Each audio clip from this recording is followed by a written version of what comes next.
tardes a todos, bienvenidos a esta conferencia sobre Arthur Miller dentro de nuestro ciclo segundo de conferencias americanas que inauguramos cuando el Centro Venezolano Americano cumplió 80 años, y una de las fórmulas que yo hallé para celebrar ese aniversario era precisamente a través de la literatura. ¿Qué mejor homenaje a la literatura y a la literatura de los Estados Unidos que convocar una serie de escritores venezolanos para que hablaran de autores de los Estados Unidos? Creo que esa experiencia de alguna u otra forma era inédita porque no se había hecho de modo tan sistemático. En esa oportunidad nosotros hicimos las conferencias, obviamente fue durante la pandemia, muchas de ellas fueron sencillamente online. Nosotros recogimos esos textos, grabamos esos textos, editamos esos textos y luego los convertimos en este magnífico libro que invito a todos a comprarlo, porque realmente se hizo con muchísimo cuidado, con muy buen papel, con sobrecubierta, con tapadura, con guardas internas, con ilustraciones internas, y está a la venta para cada una de las personas que aquí quisieran adquirirlo.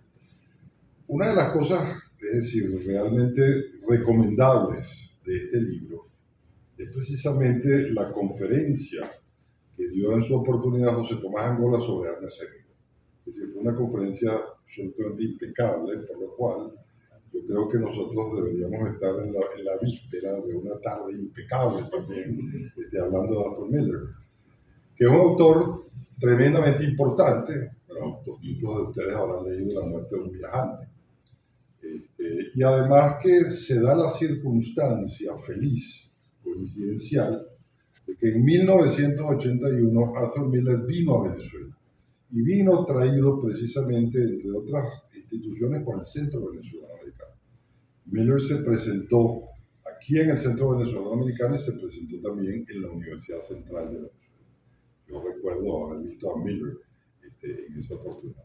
De modo que hoy tenemos además a José Tomás Angola, escritor, cuentista, ensayista, dramaturgo, y además, creo que todo el mundo lo sabe, pero para quienes no lo sepan, José Tomás acaba de ser designado como miembro de la Academia Venezolana de la Lengua, y se trata además del primer dramaturgo que es invitado a formar parte de esa corporación.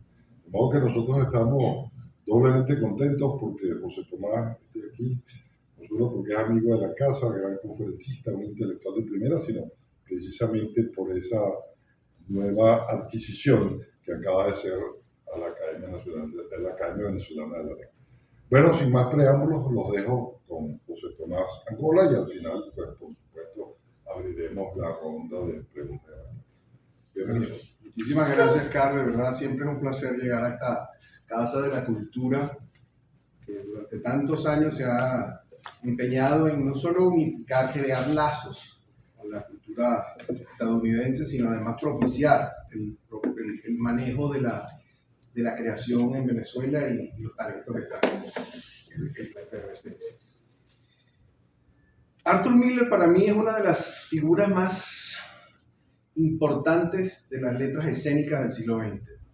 Que yo lo diga no tiene ningún mérito, porque soy uno de los muchísimos, de los centenares de críticos y de gente especializada que asume que su trabajo dramático, lo que hizo en los escenarios, permitió un avance importantísimo en aspectos de lo que el teatro implica como un género que unifica, que hace comprender lo que somos como seres humanos, como sociedad, como cultura.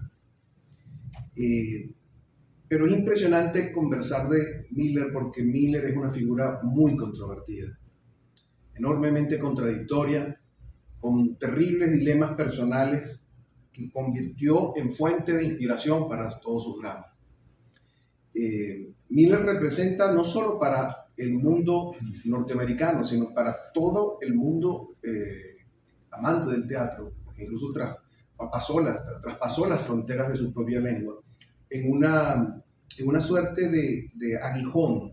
Era un ser que con sus piezas sembraba en cada uno de los espectadores un profundo dilema y una profunda polémica que no podía ser respondida por la propia pieza, sino que debía ser respondida por el espectador en su casa o en su vida diaria, porque eso lo hacía él como un ejercicio autobiográfico. Uno de los grandes méritos que tiene Miller es convertir su vida, a veces pasional, a veces tortuosa, dolorosa, convertirla en motivo escénico.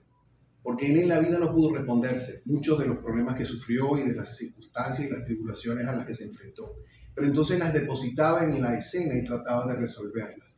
Con algunos problemas estructurales, como por ejemplo siempre resolvía con la muerte, su dilema. O sea que es así en la vida, pero que en la escena no necesariamente tenía que ser así. Otro de los grandes temas con los que Miller intentó llenar los escenarios es con el tema de la realidad. Tiene una percepción de que una cosa era lo que ocurría de verdad en la vida, la realidad, y otra cosa era la que nosotros suponíamos que estaba pasando. Y ese autoengaño a la que nos sometíamos todos era parte de las enormes disonancias que podíamos sufrir como seres humanos en nuestro tiempo. Cuando hablo de teatro autobiográfico, quiero hacer aquí un punto y aparte, quiero distanciarme de lo que hoy en día está muy en boga en el teatro y también en la literatura desde hace un tiempo, que es la autoficción. Ese género un poco egomaníaco, si se puede decir, en donde el autor aparece como protagonista de la historia y asume una presencia totalizadora en lo que sea, si es una novela, si es una obra de teatro, como si su vida fuese tan relevante como la cuestión colectiva. En el caso específico, toda la vida se ha hecho presencia de los autores, toda la vida literaria de la historia occidental se ha hecho presencia de los autores en los espacios creativos, qué sé yo, la Divina Comedia. Dante es quien protagoniza la Divina Comedia, o sea, está haciendo, pero no hace autoficción. ¿Por qué? Porque la autoficción es una recreación en donde lo autorreferencial es protagónico y convierte a la figura del creador y del autor como el centro y el eje de todo lo que se mueve argumentalmente en lo que se está haciendo. Eso tiene unas grandes deficiencias, porque al final hace lo mismo que están haciendo las redes en este tiempo, que están convirtiendo en un ejercicio egomaníaco individualista lo que debería ser una herramienta de comunicación, de fluir. Los sentidos humanos no fueron hechos para vernos a nosotros mismos. Los ojos no están puestos en nuestro cuerpo para vernos a nosotros. No podemos vernos a nosotros mismos. Vemos a los demás, oímos a los demás, escuchamos y sentimos a los demás. Pero esta regresión a procesos tan básicos de autoidentificación, de comprendernos a nosotros mismos, y pasamos por esa terrible soledad del egoísmo en donde las redes sociales se llenan simplemente de fotos de nosotros mismos, sin un discurso y un dilema. Eso es un poquito el callejón sin salida que está lanzado hacia la autoficción. Miller no hace eso. Miller hace autobiografías. ¿Qué implica eso? Él toma los elementos de su vida, pero los convierte en materia escénica. Él no aparece en sus obras, aunque uno puede intuir que tal o cual personaje está inspirado en él y que las situaciones que están puestas en ese argumento son situaciones de su propia vida. Ahí hay un poco del morbo del espectador y de la crítica cuando trata de desentrañar eso. Pero oficialmente no es un ejercicio que esté disociado de lo que ha sido siempre el trabajo de la literatura. Toda la literatura humana, toda la literatura es autobiográfica. Incluso la ciencia ficción y la fantasía, solo podemos escribir de lo que hemos vivido, de lo que conocemos, de las emociones. Cuando uno escribe del amor que uno ha sentido, aunque esté está poniéndose una historia del siglo XIII, no importa, pero uno está explicándole y está escribiéndola desde el amor que uno ha podido experimentar en la vida. Pero dicho esto, quiero empezar como a definir un poco la personalidad de Arthur Miller. Arthur Miller es norteamericano, es estadounidense, pero también es judío. Y esta consideración es muy importante en su trabajo y en su formación como ser humano. Y él lo reconoce, aunque no fue un judío que tuviese fe, que fuese un hombre ortodoxo o que tuviese práctica religiosa, la cultura judía lo arropó. Y tardó muchos años en descubrirlo. Tardó mucho tiempo en incorporarlo a su propia creación. En alguna oportunidad le preguntaron que si él era más estadounidense que judío, y él dijo primero estadounidense y después judío. Pero innegablemente esa carga cultural es muy importante y ha sido muy importante y muy emblemática en la cultura norteamericana en líneas generales. Él nace en 1915, el 17 de octubre, en Harlem, Nueva York. Hijo de una familia emigrante, que hay confusión, se dice que son polacos, judíos polacos emigrantes, realmente no son polacos. Lo que ocurrió fue que nacieron en un territorio, Galicia, que actualmente es Polonia, pero en el tiempo en el que nacieron era Austria-Hungría. ¿Qué ocurre? Son fundamentalmente austríacos, pero se asume que por las cuestiones territoriales y dónde está ahorita ubicado el territorio, son polacos. Hay una historia muy importante que hay que tomar en cuenta porque se refiere a una situación personal que se va a extender durante toda su vida. Es una familia grande, su padre, Isidor, es el menor de 7 hermanos. El abuelo de Miller, el padre de Isidor, se viene a los Estados Unidos, se trae unos hijos inicialmente, pero no tiene dinero para traerse a los demás. Y van dejando a los más chiquitos. Y el más pequeño, hay una especie de prejuicio con él. Lo consideran que es un ser lerdo, que no tiene capacidades, que tiene algún problema cognitivo que no le permite crecer, y lo van subestimando y lo van poniendo muy atrás. Tanto es así que es el último que deciden traerse, se lo traen cuando tiene cerca de 6, 7 años, y viaja solo desde Europa en un barco a Nueva York, con una tarjeta, sin saber nada de inglés. Y aquí lo reciben. Y apenas llega y lo establecen, no le permiten entrar a estudiar, sino que lo ponen a trabajar. En algún momento se arrepienten y deciden ponerlo a estudiar, y dura unos meses. La situación es que no aprende ni a leer ni a escribir. Es el padre de Arthur Miller. Y lo ponen a trabajar inmediatamente en la factoría que la familia está creando. Una familia humilde, pero que por el enorme trabajo que despliegan, empiezan a hacer fortuna. Estamos hablando de principios del siglo XIX, perdón, del siglo XX. Entonces comienzan a trabajar en el mundo de la manufactura para ropa femenina. Y empiezan a amasar fortuna, sorprendentemente. Y uno de los que destaca por su inteligencia, aunque no supiera leer ni escribir, es Isidor. Y cercano a 1911, el padre decide, en esa época, por supuesto, se entiende por la cultura y por la situación del tiempo, los matrimonios eran arreglados, y deciden conseguirle una esposa a Isidor. Y la esposa se llama Auguste Wagner, que es un personaje completamente contrastado con él. Es una mujer que le gusta la cultura, es una mujer interesada en la música, es una mujer con una sensibilidad enorme con respecto al hecho cultural, muy dulce, muy particular, si puede entrar esa expresión para comprender a alguien un poco excéntrico. Logran el encuentro, se casan. Isidor sigue siendo el proveedor de la casa y se convierte en un gran proveedor y genera una gran fortuna y genera una empresa que contrata casi 800 personas construyendo abrigos para damas, y se hace tan impresionante que sale de Harlem con su familia y se instala en Manhattan, en el West 110, frente prácticamente a Central Park, con chofer, con casa de veraneo en Queens. Esa es la familia en donde nace Arthur Miller en 1915. Él tiene un hermano mayor, que es Kermit, que nace en 1912, y una hermana menor muy posterior, que nace en el 22. Miller nace en la bonanza. Es una persona que se mueve en las grandes fiestas. Recuerda los grandes paseos. En su autobiografía comenta que se sentían, millonarios. Recorrían, la familia iba todos los fines de semana a ver grandes espectáculos, se la pasaban en restaurantes, era una familia muy pudiente. Pero ocurre un suceso impresionante que sacudió la cultura, la sociedad y la historia de los Estados Unidos, que es la gran debacle, el gran crack de 1929.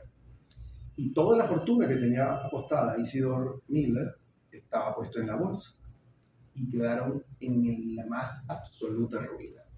Tuvieron que salir de todas sus propiedades y velozmente regresarse a los predios de donde habían salido, Brooklyn.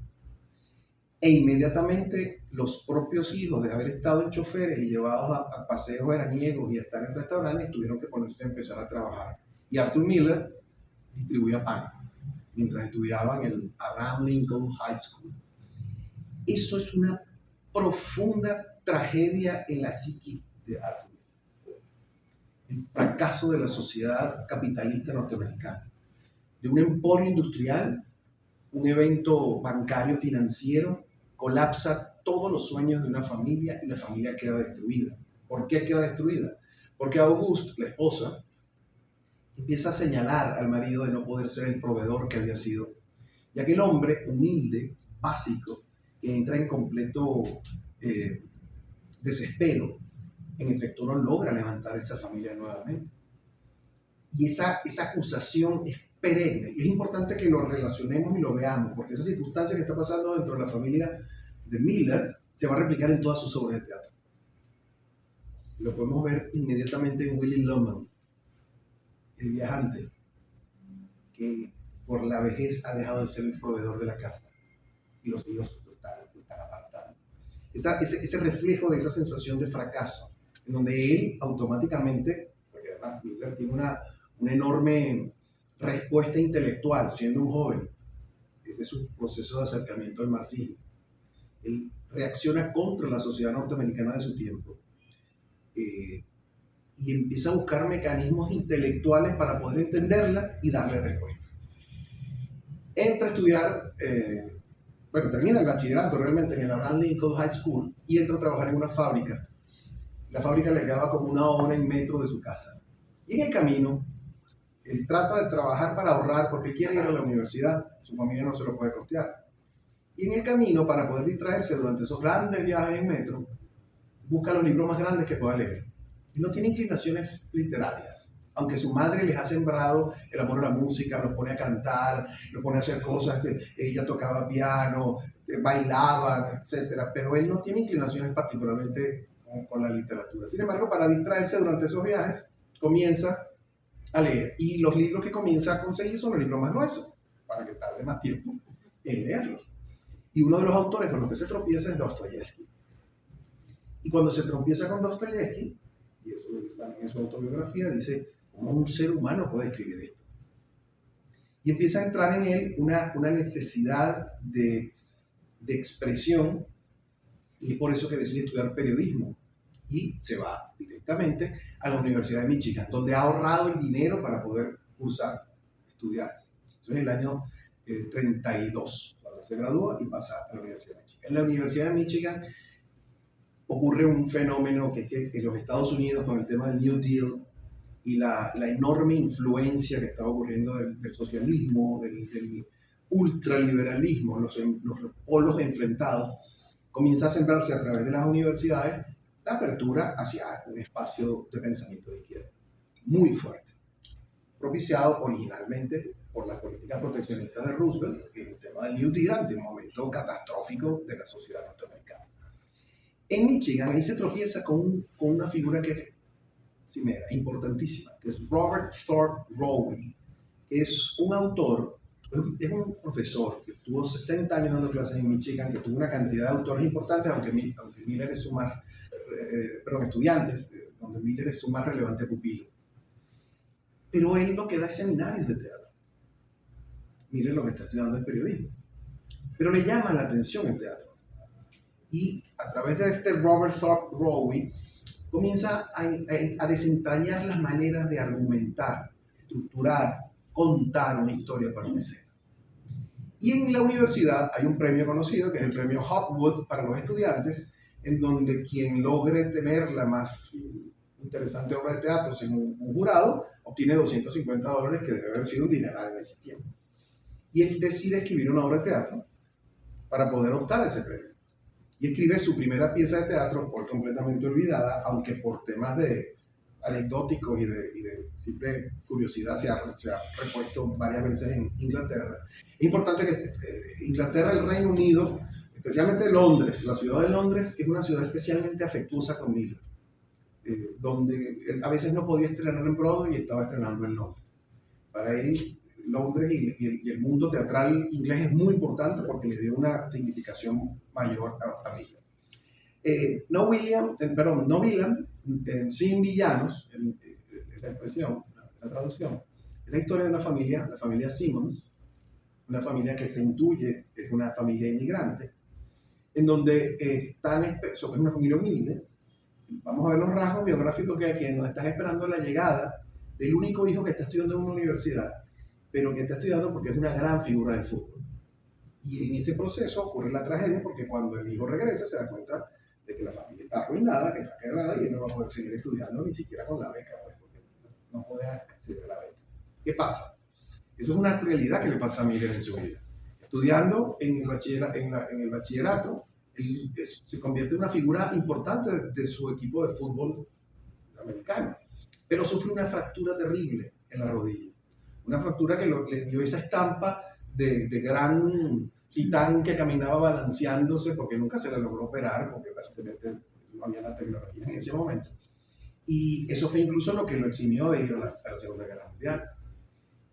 Y le cercenó la carrera como deportista.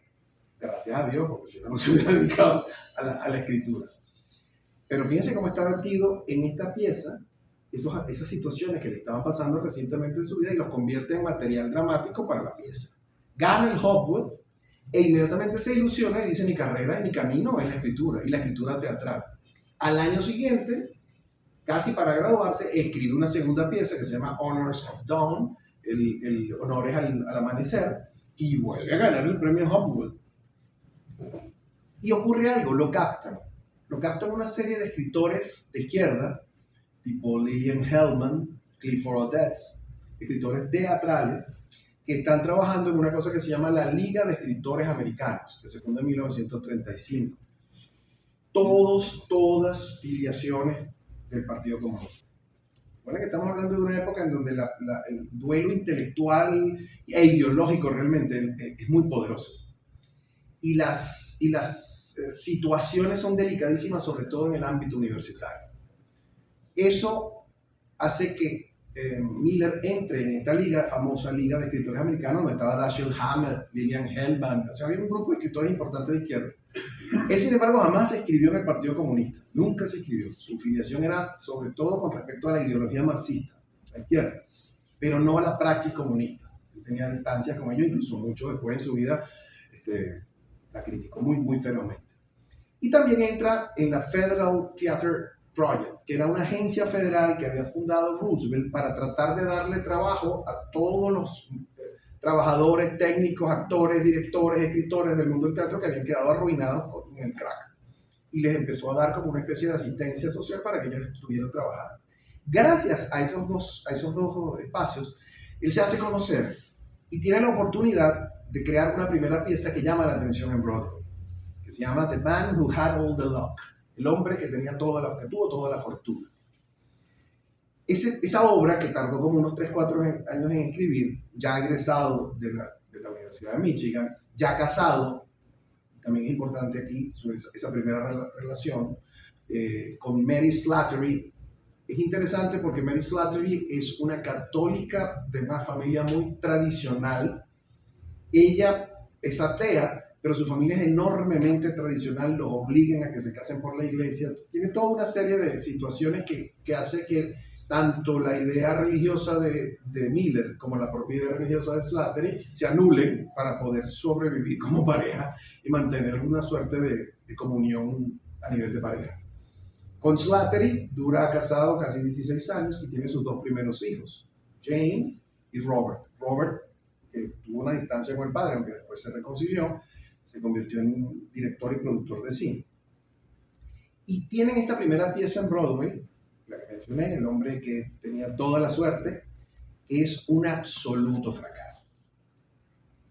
Aun cuando se le consideraba una promesa, cuando llega, la obra dura solo 4 funciones y él queda completamente devastado.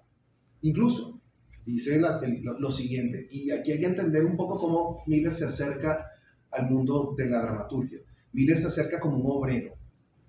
Miller se considera un escritor profesional, con la capacidad de que si no puede funcionar a través del mundo del teatro, él puede cambiar a cualquier otro género, porque es lo que es un escritor. Tenía horarios de escritura, diarios, como un obrero. Entraba a las 8 de la mañana y salía a la 1 de la tarde, todos los días.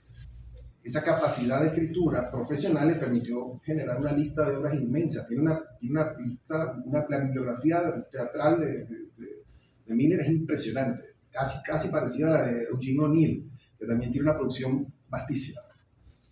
El cuento es que él decide hacer una pieza más. Si él con esa siguiente pieza no tiene suerte, se va a dedicar a otra cosa. Incluso pensó montar una fábrica, una tienda, meterse a farmacéutica, hacer cualquier cosa porque él tenía que ser un proveedor para su hogar. Estamos hablando de 1944, estamos hablando de la Segunda Guerra Mundial, en donde él no participa, su hermano sí está alistado, pero él no, por el tema de la piedra. Y en ese proceso, él decide escribir la siguiente pieza con muchísimo detalle y cuidado, y le va a dedicar mucho tiempo. Tanto así que en el año 45, terminada la guerra, él no ha terminado de producir su siguiente obra, pero se siente muy afectado por el nivel de antisemitismo que se empieza a notar en la sociedad norteamericana apenas finalizada la guerra. Recuerden que está ocurriendo en los movimientos migratorios europeos, no solo hacia Medio Oriente en aras de la fundación de Israel, sino que están tratando de salir los sobrevivientes del Holocausto y están yendo a diferentes ciudades, los están recibiendo, a países los están recibiendo, y hay una suerte de incomodidad racial en los Estados Unidos que él nota inmediatamente, y eso lo lleva a escribir la única novela que escribió, que se llama Focus. Es una novela con una anécdota, una trama un poco ingenua, pero que pretende ser una especie de gran metáfora de lo que ocurría. Es un personaje que se llama Lawrence Newman, un personaje que trabaja oficinista, etcétera, norteamericano clásico, que resulta, se empieza a dar cuenta que en su vecindario hay unas personas que están diciendo que no les gusta la gente que se está mudando, que son gente que viene de Europa, que no son norteamericanos, que hay una actitud un poco prejuiciosa. Y él simultáneamente, por error, se compró unos lentes que le hacen ver como judío. Y lo empiezan a confundir con judío en el vecindario. Y él decide asumirse judío, aunque no lo es. Y empieza a actuar como si fuese judío. Y hace las cosas que hacían los judíos. Es un poco el resumen de la novela. La novela fue también un fracaso.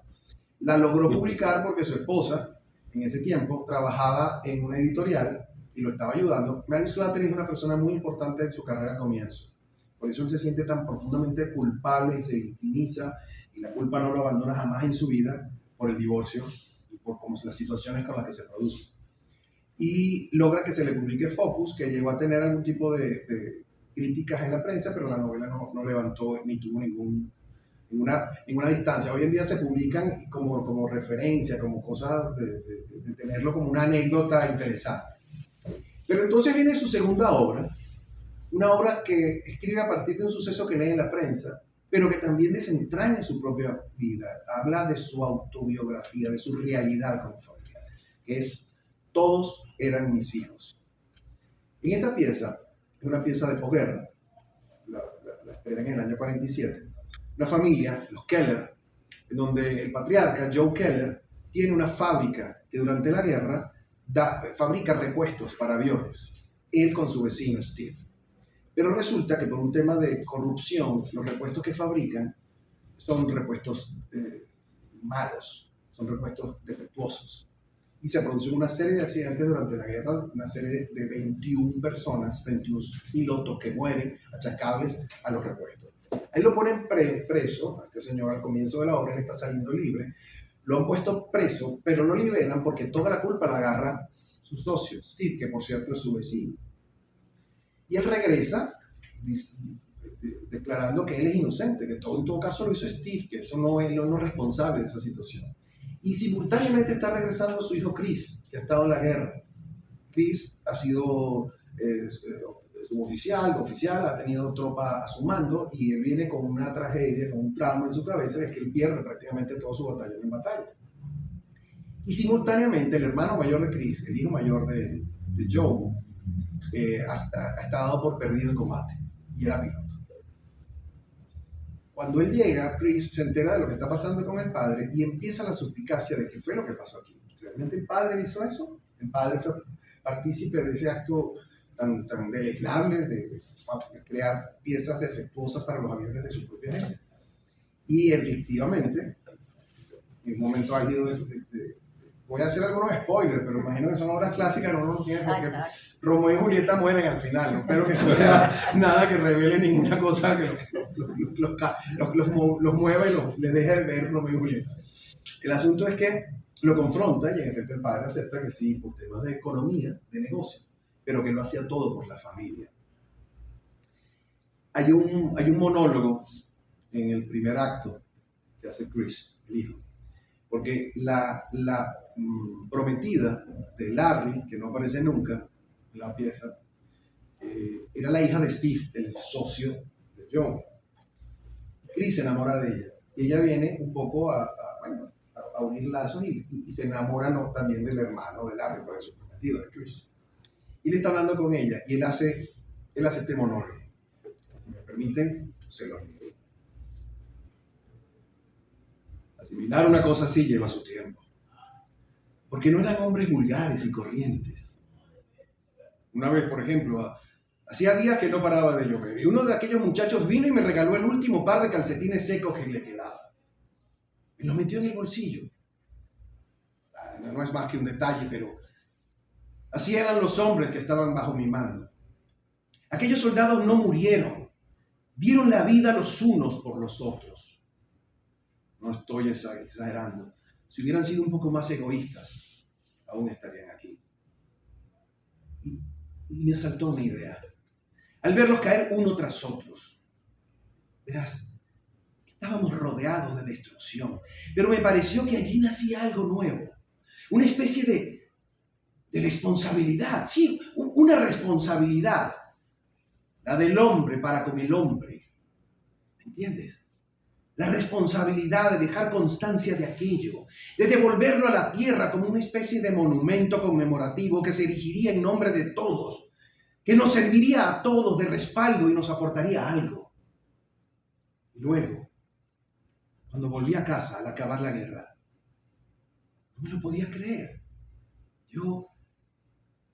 Nada de aquello tenía sentido. Para ellos no había sido más que un simple accidente de autobús. Entré a trabajar otra vez con mi padre, en la competitividad feroz de siempre, y sentí justo lo que tú has dicho. Una especie de vergüenza. Porque aquí nadie había cambiado. Todos seguían como si nada. Y daba la impresión de que otros muchos hacían el tonto. Me pareció injusto seguir vivo. Abrir la chequera del banco, conducir el auto nuevo, ver la nueva nevera. No es que esté mal sacar estas cosas de una guerra, pero al sentarte al volante de este coche, tienes que ser consciente de que se lo debes al amor que un hombre es capaz de sentir por sus semejantes. Y debería ser mejor persona por ello. De lo contrario, lo único que tienes en tus manos no es más que pillaje, un botín manchado de sangre. Yo no deseaba parte alguna de este botín. Y supongo que tú, Anne, tú ibas incluida en él. Eso se lo dice Chris a su pareja, a su posible pareja, cuando él toma la convicción de que entiende que el padre tiene que ser entregado. El padre ha cometido un acto de traición. Todos en la familia, la esposa, que se está tratando de hacer la que no entiende, la ausente, todos en la familia deciden que, Chris, estás loco, ¿cómo vas a entregar a tu padre? Va a ir preso de por vida. Ese, por cierto, esa expresión, 21 pilotos muertos, ha quedado en la cultura norteamericana. 21 dead pilots es una forma de decir el grupo de los que fueron sacrificados. Entonces se usa como una especie de metáfora, ¿no? Y justamente cuando se carean en el final del segundo acto, antes de la entrega, Chris tiene uno de los monólogos más impresionantes que se usa mucho para hacer casting, porque es un monólogo de muchísima emotividad. Aquí hay algo muy importante. Con esta pieza, Arthur Miller rompió un velo que había en el teatro norteamericano. Y aunque la emotividad era una cosa importante en las escenas, para la cultura norteamericana la represión de la emoción es algo que en la literatura es muy valioso y que solo a través del influjo de otras culturas, más latinas, de los italianos, los latinoamericanos, los españoles, han empezado como a trascender, y eso tiene cerca de un siglo, siglo y medio en ese proceso. Miller es uno de los primeros dramaturgos eminentemente norteamericanos que apela a la emoción, que apela al sentimiento, a los personajes quebrados, a los personajes que lloran, a los personajes que están sufriendo terribles dilemas y dolores personales, que normalmente no era así en el teatro, pues eran personajes que se reprimían, que se tragaban lo que sentían. Chris tiene un monólogo final terriblemente desquiciado, vamos a ver si sale, en donde cuando el padre le dice, todo lo hice por ti, tú entiendes que yo lo hice por ti, por mi familia, para que tuvieras una vida feliz, yo no lo estaba haciendo por mí. Y él responde iracundo.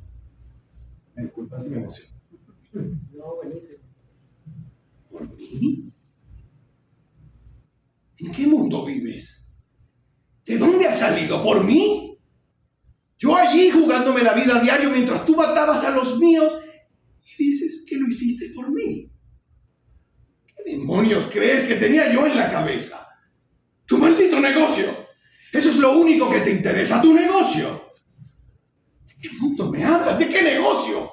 ¿Qué demonios significa eso de lo que hiciste por mí? ¿Es que tú no tienes una patria?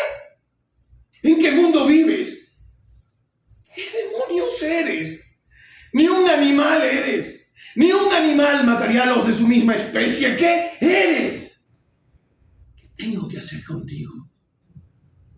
Debería arrancarte la lengua. ¿Qué tengo que hacer contigo? Chris descarga el puño sobre el hombro de su padre. Él te da un traspié, esconde el rostro entre las manos y llora. ¿Qué tengo que hacer, Dios mío? ¿Qué tengo que hacer? Ahí se cierra el final del acto 2. Y la obra depara una salida totalmente clásica del teatro trágico. Cuando están reunidos, que Chris dice, ya no denuncié, el FBI viene a buscar. Y están todos reunidos ahí, el padre dice, de acuerdo, déjenme subir, arreglar mis cosas, etc. Y sale de escena, ellos están conversando ahí y se escucha un disparo. Y entonces Chris, desesperado, trata de salir a buscarlo y la madre lo detiene y dice, no pasa nada, quédate quieto. Y la obra termina con estas dos líneas que son una onomatopeya que es profundamente dolorosa. Y dice, no, quédate quieto, sigue con tu vida. Y así termina la pieza. Esta pieza es un impacto gigantesco en Broadway. Le depara a Miller, le depara a Miller su primer Tony, de los muchos que cosechará en su vida. Fue estrenada en el Cornell Theatre, 328 funciones, que se supone un éxito. Y además es la primera vez que lo encuentra. Esta obra se la dedica a un gran amigo que fue después una gran desilusión en su vida. Uno de los grandes directores de teatro y de cine de los Estados Unidos. Un hombre gigantesco, pero con un terrible dilema interno que explotó de una manera muy, muy escandalosa, que es Elia Kazan. Elia Kazan es el niño prodigio del teatro norteamericano. Y después del cine norteamericano. Pero él sí había sido ficha del Partido Comunista, había estado inscrito en el Partido Comunista. Y como vamos a ver más adelante, en un momento determinado le tocó enfrentar y convertirse en un delator. Y eso le destruyó su carrera y su reputación, y hoy en día todavía sigue siendo muy cuestionado, aunque su obra creadora es muy importante y muy valiosa. Ese mismo año, es interesante, Elia Kazan, ese mismo año le da la oportunidad a otro gran... Perdón, dos años antes, falso. 2 años antes le da una oportunidad a otro gran dramaturgo simultáneo, generacionalmente hablando, pero con temas diferentes, con Miller. Es Tennessee Williams. 2 años antes, Elia Kazan le acaba de estrenar El Zoo de Cristal, que es otro de los grandes clásicos del teatro norteamericano. Y 2 años después, estrenaría Elia Kazan, otra gran pieza de Tennessee Williams, que es un tranvía llamado Deseo. Es decir, Kazan estaba involucrado con el movimiento renovador y potenciador de las nuevas dramaturgias norteamericanas que estaban ahí planteadas, y eso lo establece, incluso lo relaciona. El productor de la pieza fue Kazan junto a Harold Clurman, que es otro gran director norteamericano, fundador con Lee Strasberg y otra serie de importantes figuras del Groove Theater, que es un grupo de teatro montado a partir de las experiencias de Stanislavski, el Teatro Arte de Moscú, etc., también importantísimo. En ese momento le convierte la vida de Miller en un verdadero carnaval. Es terrible lo que pasa en su vida. El éxito, y eso es una cosa muy complicada de las sociedades en donde el entretenimiento es industria, todo el mundo quiere que le escriba una pieza, todo el mundo quiere que le escriba una película, todo el mundo lo llama, todo el mundo lo busca y lo acecha de una forma en donde la vida se le hace un infierno. Entonces, para preservar la intimidad y la familia, Miller decide con la esposa, Mary Slattery, mudarse a Connecticut, a un sitio apartado, una granja por allá perdida, que es en Roxbury. Y empieza con el dilema de que la siguiente pieza tiene que ser, empieza con el problema del éxito de la primera obra, que es una cosa que ha arruinado a muchísimos grandes escritores y autores. Tener un primer gran éxito es un reto, es una vara tan alta que incluso a veces inmoviliza a los creadores. Y en este caso le toca ese puesto. Se ha ganado todos los premios posibles. Está en una situación de atención. Todo el mundo lo está viendo. Lo que tenga que producir tiene que ser una cosa gloriosa. Y entra en pánico. Se mete en Roxbury y se dedica a la carpintería. Tiene solo una idea que le ronda en la cabeza, una línea, que es la primera línea de la pieza que va a escribir a continuación. Y para escribirla, no puede ni siquiera escribir en su casa. Entonces, con sus propias manos y las herramientas, construye una cabañita al lado de su casa que todavía existe. Un pequeño cottage, una cosa muy pequeña en donde él construye un estudio. Y ahí se mete a escribir. Y pasa 6 semanas debatiéndose sobre esa primera línea. Hasta que se le abre la inspiración, alguna musa le bajó y le dijo lo que tenía que hacer. Y en cuestión de 6 días, perdón, 6 días estuvo meditando. En cuestión de una noche, escribe una pieza que hoy en día está considerada uno de los grandes clásicos de la literatura anglosajona y mundial, y está tenida como uno de los grandes clásicos del teatro norteamericano, que es The Death of Salesman, La muerte de un viajero. Otra obra que replica nuevamente su vida, biográficamente. Él dice que se inspiró en un tío suyo que fue a ver el estreno de La muerte, fue a ver Más allá de todos eran mis hijos, y resulta que el tío era un viajante. Y el viajante, él lo vio tan en el proceso de finalización de su vida, tan acabado, tan sin dignidad, cuando ya no tiene el respeto que podía haber tenido cuando era un gran vendedor y andaba por la ciudad, etcétera, con sus zapatos bien ilustrados y su sonrisa y podía vender, sino que ya era un ser acabado. Y ese proceso de deterioro de la dignidad le llevó a escribir. Pero realmente, cuando uno analiza la pieza, rápidamente se la resumo, Willy Loman es un viajante, un vendedor ambulante, que se la pasa metido en una carretera, que tiene una familia que ha levantado con mucho esfuerzo, con su esposa Linda, y 2 hijos, Happy y Biff. Biff era una estrella del fútbol americano, pero que al final no quiso echar para adelante, no quiso estudiar, no quiso terminar la carrera, no quiso hacer más nada y se convierte en un fracaso. Y todo lo que él soñó que podía haber sido su hijo, que es lo que él no pudo ser, queda totalmente frustrado. Pero además Biff tiene un terrible dilema con el padre, porque el Biff descubre que el padre, por ser viajante, etc., ha tenido muchas aventuras y ha traicionado a la esposa.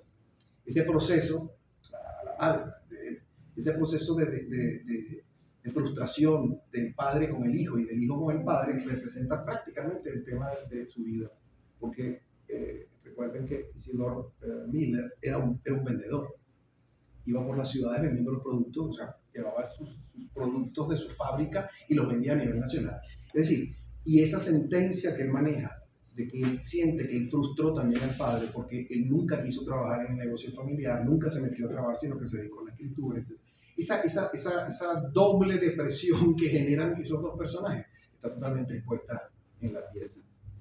Y hace algo muy hermoso. Esta obra tiene un nivel superior con respecto a la anterior, porque maneja un lirismo escénico, una forma de metaforización de los diálogos, que lo hace completamente único en su estilo. Por ejemplo, para cerrar los datos informativos, la pieza la vuelve a dirigir Elia Kazan. Es un suceso aún mayor que el anterior, tanto que llega a tener 741 funciones en Broadway consecutivas. Le depara el segundo Tony a Miller y le depara su primer Pulitzer. Hay un monólogo de Willy Loman casi al comenzar el primer acto, en las primeras páginas. Es una oda a cómo la poesía profetiza el argumento y lo hace de una forma tan sutil que no vende el argumento, sino que construye el espíritu del argumento. Willy llega cansado del trabajo, de estar viajando por las ciudades, etc., a su pequeña casa, que tiene una casa importante, tiene un jardín, que es importantísimo para la historia, y la casa formalmente. Se sienta y lo está atendiendo su esposa. Y él empieza a divagar. Hay que tener cuidado. Willy no es un psicótico ni es una persona desequilibrada. Willy es un hombre soñador. Es un iluso. Es un hombre que sueña, que para poder vivir la vida que lleva, de burro de carga, y enfrentarse a todo, necesita soñar. Porque si no tienes sueños, el trabajo te anula, te destruye, te desvanece. Entonces él dice, iba conduciendo, ¿comprendes? Y me sentía bien. Incluso contemplaba el paisaje. Imagínate, yo contemplando el paisaje.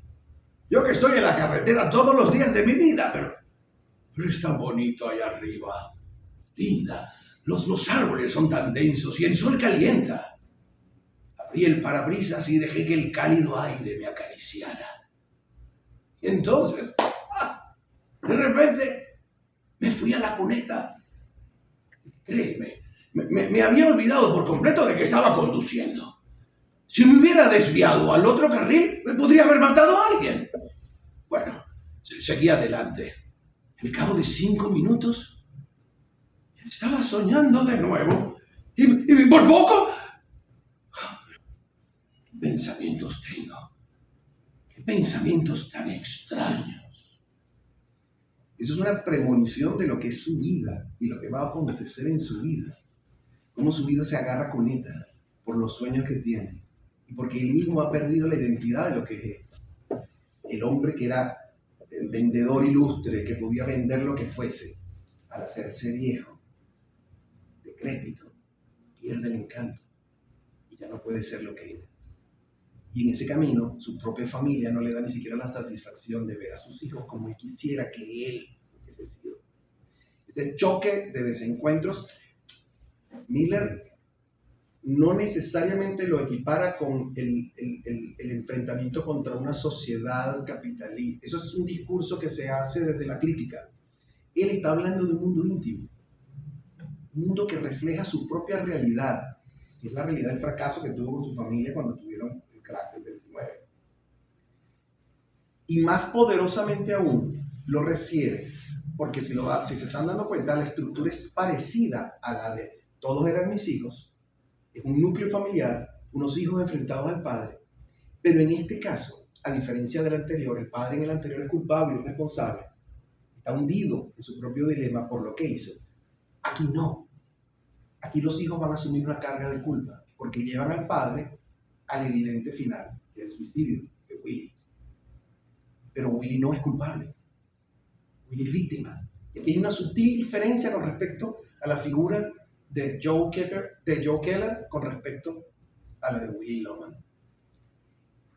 La obra se llama, la manera como él subtituló la pieza es Certain Private Conversations in 2 Acts and a Requiem.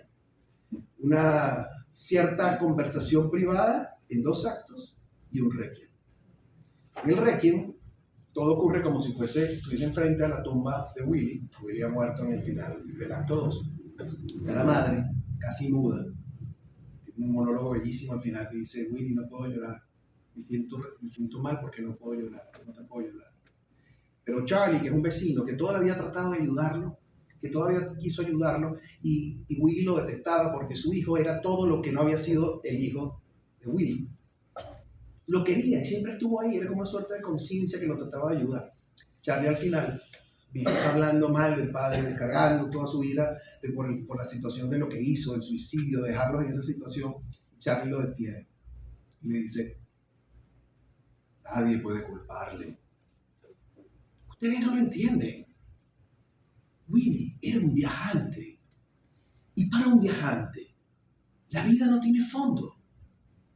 Es un hombre que no pone tuercas en los tornillos, que no te informa sobre las leyes, ni te receta medicinas. Es un hombre que va solo por la vida, sin más recursos que una sonrisa y unos zapatos bien limpios. Cuando empieza a fallar la reacción a sus sonrisas, sobreviene un terremoto. Entonces le aparecen un par de manchas en el sombrero y está acabado. Nadie puede culpar a este hombre.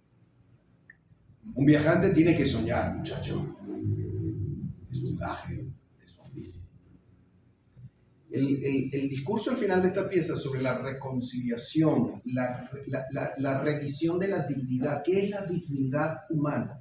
En una sociedad que parece que solo a través del éxito se puede ser digno. Y no los valores elementales como el trabajo, como el esfuerzo, como la rectitud, como la honestidad, que es una cosa del principio de la pieza. Es uno de los grandes alegatos que maneja la muerte de un viajante. Hay una anécdota que cuenta Miller en su biografía.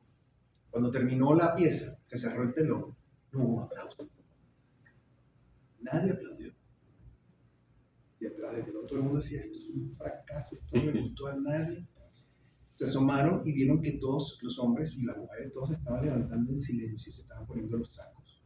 Mientras veían gente sentada llorando en las sillas que no se podían equipando, que no se podían parar. Y al rato, alguien empezó a aplaudir. Y la gente lo siguió y lo aplaudió. Es una manera de cómo esa pieza se instaló en el inconsciente colectivo de los espectadores de teatro norteamericano, que la convirtió en un hito histórico, y es un hito histórico. La potencia que esa pieza ha despertado y lo que significó, repito, para el teatro norteamericano es gigantesco. Hay otra anécdota. Ese año, antes de estrenar esta pieza, Eugene O'Neill, ya con mal de Parkinson, muy retirado y escondido en su casa, le escribe a Miller, que no conoce, felicitándolo y augurándole un gran futuro porque acaba de ver el éxito de Todos eran mis hijos. Y que se siente muy impresionado por el tipo del manejo de cómo le estructura la relación de las familias. Eso es un tema para él.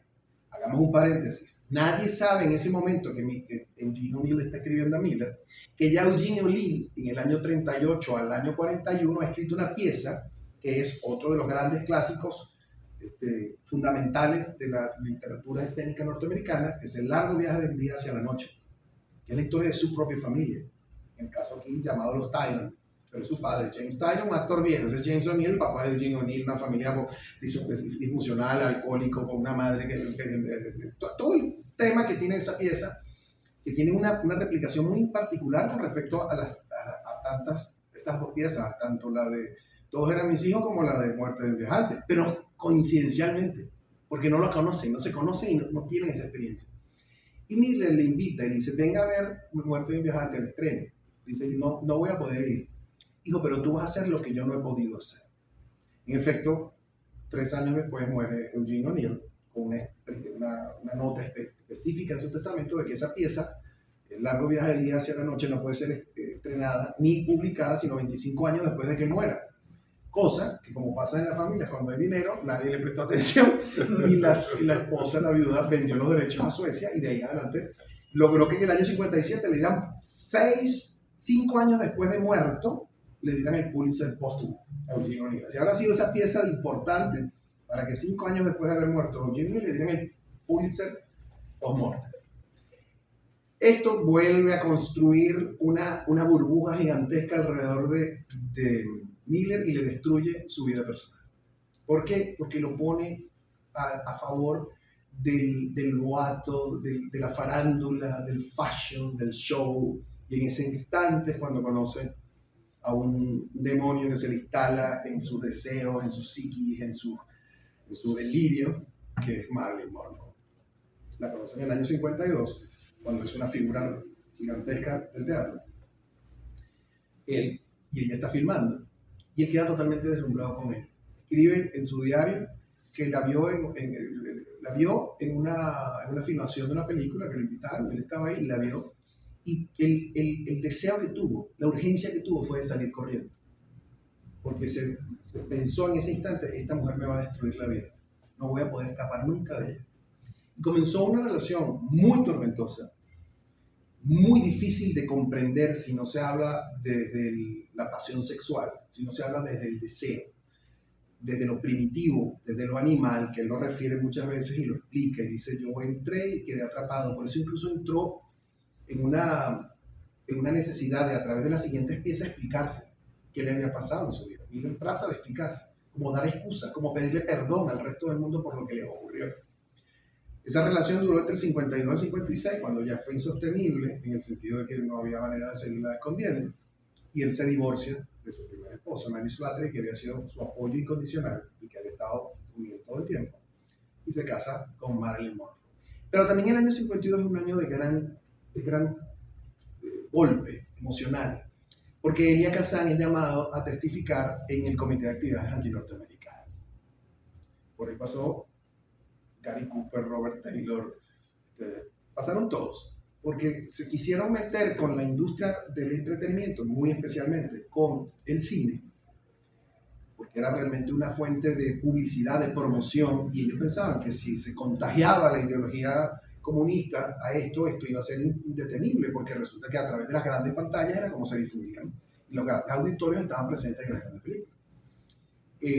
Todo esto con el macartismo, llaman a Elia Kazan, que está tratando de instalarse en Hollywood, que viene de Broadway y quiere tener una carrera en el cine, lo increpan, lo arrinconan y dicen, sabemos que tú fuiste inscrito en el Partido Comunista. La única forma de que te podamos dar el visto bueno y tú sigas trabajando o puedas empezar a trabajar en Hollywood y hacer tu vida, es que tú denuncies quiénes más están ahí.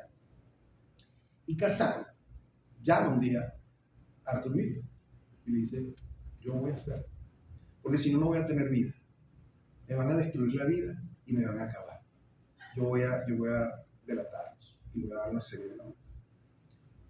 Y Miller, que en ese momento estaba buscando escribir una nueva pieza, se tropieza con la anécdota que ocurrió en Salem, en donde unas niñas enloquecidas y enfebrecidas, fanatizadas por el tema religioso, empezaron a acusar a una serie de gente a las que le tenían animadversión en la sociedad, estamos hablando del siglo XVII, de brujería. Y el tribunal se lo creyó y empezó a colgar gente. El famoso cuento de las brujas de Salem. Miller te dice, queda en tu conciencia, pero no debes hacer eso.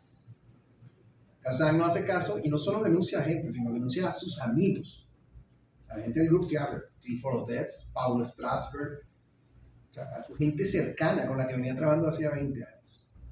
Y eso obviamente crea un cisma gigantesco entre Kazan y Arthur Miller. Y lleva a Arthur Miller a escribir su famosa pieza, que a mí me gusta más cómo se llama en inglés que cómo se llama en español. En español la conocemos como Las Brujas de Salem, pero se llama The Crucible, que es el crisol. Realmente tiene un nombre mucho más simbólico, porque un crisol es un sitio en donde uno funde los materiales y solo los nobles quedan, todo lo demás. Una manera muy metafórica de hablar de que solo quien está puesto a prueba, de verdad, lo genuino es lo que queda. Es esta misma historia, la historia de John Proctor, con su esposa, a la que ama, pero que comete un desliz. Una de sus sirvientas, Abigail, una jovencita muy bella, comete adulterio con él. Y fíjense que también esos personajes, en líneas generales, y eso está muy continuado con su realidad en ese momento. Su esposa la ama. John Proctor ama a su esposa, pero comete el desliz de hacer un acto de infidelidad con una jovencita. Mira la replicación de la vida de él en ese instante. Y se siente profundamente atormentado con su esposa, pero no puede dejar de estar con Abigail. Y Abigail, para vengarse, empieza a crear una especie de locura, histeria colectiva, y empieza a acusar gente, y entre la gente que acusa a la esposa de Proctor de que es bruja. Él sabe que es mentira y que lo está presionando para que todo ocurra, pero el tribunal decide que en efecto hay un tema, está Satanás presente en Salem, y comienzan los juicios. Todo replica perfectamente lo que está ocurriendo con el Comité de Actividades Antinorteamericanas, en donde obligan a la gente a decir mentiras y denunciar a quienes se supone habían sido sus amigos, por hechos perfectamente comprobables. Situacionalmente hablando, estamos diciendo que son situaciones de 20, 30, 40 años atrás, cuando estaba en efervescencia. Estamos hablando de los años 20, 30, cuando estaba en efervescencia el Partido Comunista. Estamos hablando aquí de los años 50. Entonces, esta cacería de brujas, que se llama así, cacería de brujas, que se emparenta con la idea que tiene Arthur Miller, le provee de un argumento brutal que permite ganar el tercer Tony. Hay un pequeño ruido en la historia, porque en el año 49 un escritor austríaco judío que estuvo viviendo en los Estados Unidos exiliado hasta el año 47, que se llama Leon Feuchtwanger, se regresa a Alemania, terminada la guerra, y se regresa porque lo están persiguiendo para ponerlo a declarar en el comité, y él escribe una pieza que se llama The Devil in Boston, el diablo en Boston, que toca el mismo tema de las brujas de Salem. Y esa pieza se estrena, traducida al inglés, en 1953 en Los Ángeles. Al final es imposible, o es bastante improbable realmente que Miller haya tenido acceso a esa pieza, porque se estrena simultáneamente a la suya en Los Ángeles. Pero eso generó cierta suspicacia y se habló un poco del tema. Pero realmente no hay muchos argumentos. Al final Proctor, para salvarse de la horca, firma una lista en donde monta unos nombres y acusa a una gente. Y entonces Danforth, que es el juez, le dice: está bien, si entregas eso, no hay problema, yo te perdono la vida y no vas a morir. Y tiene este famoso, esto es un diálogo, esto no es un monólogo, pero es el monólogo final de Proctor. Y fíjense las similitudes y cómo alguien con la sapiencia creativa de Miller logra montar un espejo directo de lo que está pasando en la sociedad norteamericana con este final.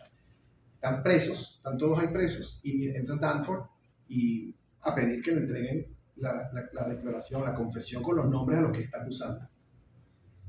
Y Proctor le dice: vos sois la Suprema Corte, vuestra palabra es suficiente. Decidles que he confesado, decidles que Proctor se hincó de rodillas y lloró como una mujer, decidles lo que queráis. Pero mi nombre no puedo. Danforth, desconfiado, lo interrumpe: es lo mismo, ¿no es cierto? ¿Que yo lo informe o vos lo afirméis? Proctor: no es lo mismo. Lo que dicen otros y lo que yo firmo no es lo mismo. Danforth: ¿por qué? ¿Pretendéis negar esta confesión cuando estéis libre? Proctor: no pretendo negar nada. Danforth: entonces explicadme, señor Proctor, ¿por qué no permitiréis, Proctor? Porque es mi nombre. Porque no puedo tener otro en mi vida. Porque miento y firmo mentiras con mi nombre. Porque no valgo la tierra en los pies de quienes cuelgan ahorcados. ¿Cómo puedo vivir sin mi nombre? Os he dado mi alma. Dejadme mi nombre. Danforth, señalando la confesión en manos del Proctor: ¿es una mentira este documento? Si es mentira, no lo aceptaré. ¿Qué decís? No intervendré en mentiras, señor. Pondréis vuestra honesta confesión en mis manos y no podré salvarlos de la cuerda. ¿Qué camino elegís, señor? Proctor, con el pecho hinchándose, sus ojos fijos, toma el papel, lo estruja, lo raja, y ahora lloroso, furioso, pero erguido. Él grita por allá: ¡te ahorcará el hombre! ¡No puedes! Proctor, con los ojos llenos de lágrimas: sí que puedo. Y he aquí vuestro primer milagro, que sí puedo. Habéis producido vuestro milagro, porque ahora sí creo vislumbrar una hilacha de bondad en John Proctor. No alcanza para tejer con ella una bandera, pero es lo bastante blanca como para no dársela a estos perros. Elizabeth cae de rodillas y empieza a llorar. No les concedas una lágrima. Las lágrimas le placen. Muestra tu honor ahora, muestra tu corazón de piedra y húndelos con él. Y Rebeca se para por detrás, que es la otra que va a morir con él. Nada temas, John Proctor. hay otro juicio que nos aguarda a todos. Y Danforth grita al final, colgadles bien alto sobre el pueblo. Quien llore por estos, llora por la corrupción. Es una imagen enormemente inteligente de cómo una historia con 2 siglos de distancia presenta una realidad totalmente cruda y vívida que estaba pasando en ese instante. La pieza es un suceso gigantesco. Y aquí quiero hacer una salvedad porque quiero explicar algo que me parece muy importante, que es que se rompa un mito. Siempre se ha dicho que el teatro venezolano estaba como relegado, estaba como atrasado con respecto a lo que estaba pasando en el mundo. Que nosotros teníamos un teatro provinciano, que hacíamos sainetes, cosa que primero es un despropósito porque el sainete es un género teatral propio venezolano, creado aquí en Venezuela, con las raíces, los elementos culturales propios nuestros que no se replican en ningún otro lugar. El sainete es venezolano y es una fórmula, un género teatral propio nuestro, único en el mundo. El asunto es que esta pieza se estrenó en Venezuela 1 año después de que se estrenó en Broadway. ¿Qué implica? Que nosotros, porque en esa época no hay correo electrónico, ni hay redes sociales, ni nadie se entera de lo que está pasando allá, y que espera que lleguen los periódicos, y los aviones tardan 10 horas en moverse. O sea, ¿qué está pasando aquí? Hay una realidad, estábamos conectados con el mundo, estaban pasando cosas importantísimas en el mundo, y estaban ocurriendo también aquí. Se presenta en el Teatro Nacional, y quien la hace es un famoso y relevantísimo autor de venezolano, no, realmente es sureño, pero que está aquí en Venezuela, que es Horacio Peterson, con el grupo de teatro del Ateneo de Caracas. Y presentan esta pieza con escenografía de un grande, Ariel Severina, fallecido en el terremoto del 67. Y en el grupo protagónico de esta pieza estaban Esteban Herrera, Paul Antillano, Berta Moncaya, María Luisa Lamata. Hay una corrección. Fue escenificado 3 años después, no, 3 años después. Y la repiten al 4º año. Están haciendo esta pieza el 3 de septiembre de 1958. 2 y pico meses antes del 23 de enero. ¿Entienden la significación de estar haciendo esta pieza en este momento de contraste político, de agitación social, de crisis, haciendo esta obra en Venezuela, que después hicieron 2 veces, y fue un suceso gigantesco en Venezuela? Hay algo muy relevante. Nosotros hemos sido toda la vida, hemos estado siempre en la vanguardia. En Venezuela vino a bailar la Pavlova. Franco Alfano, a los años de haber terminado Turandot y haberla estrenado en la Scala de Milán, estaba aquí haciéndola en el Teatro Municipal con Miguel Fleta, el mismo que la estrenó en la Scala de Milán.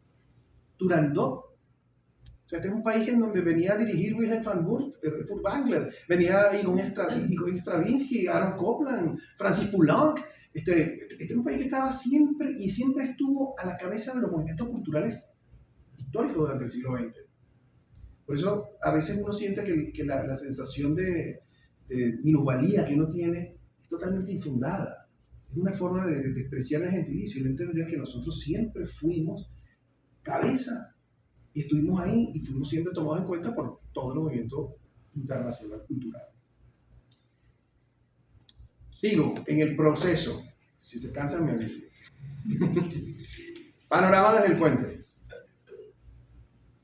3 años después, Miller hace una obra con los inmigrantes. Fíjense que a esta altura no hemos visto nada de la cultura judía, ni Miller ha hecho ningún tipo de alusión a personajes. Es decir, se ha mantenido siempre dentro del espectro de la cultura norteamericana. No ha hecho nada con personajes ni rasgos de cultura judía. Eso es muy relevante. Aquí hace Panorama desde el puente, que es una obra en donde trata de explicar, a través de un personaje que se llama Eddie Carbone, son unos inmigrantes italianos, trabajadores en el puerto. Él es un hombre que tiene un matrimonio largo y estable, pero viene una niña muy joven, una muchacha muy joven que es sobrina de él, y él se empieza a enamorar de ella, y simultáneamente en la casa reciben a 2 inmigrantes italianos que no tienen papeles y que lo están tratando de ubicar.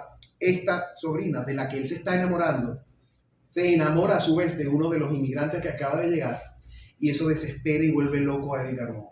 La historia es una historia muy desafiante con el tema del contenido sexual para su momento, para su época. Era una obra muy provocadora que causó mucho escozor en la crítica porque era una obra que hablaba muy abiertamente de estos temas sexuales. Pero además, también al final reitera una salida natural a la que él propone siempre en todos sus dramas, en todas sus tragedias, que es que el desenlace es la muerte. Eddie Carbone termina en una escena de acuchillamiento con este personaje que se llama Marco, y ese proceso, que termina siendo como una suerte de castigo, pareciera que está replicando el castigo que él quisiera tener por sus deseos, vamos a llamarlo así, sexuales en su propia vida. Él busca, fíjense que constantemente en este proceso está casado con Marilyn Monroe, se va a casar ahorita con Marilyn Monroe, está en ese proceso. Y en esa instancia está tratando de explicar sus reacciones, cómo él se ha movido y cómo él ha reaccionado, y lo utiliza a través de argumentos y tramas completamente diferentes.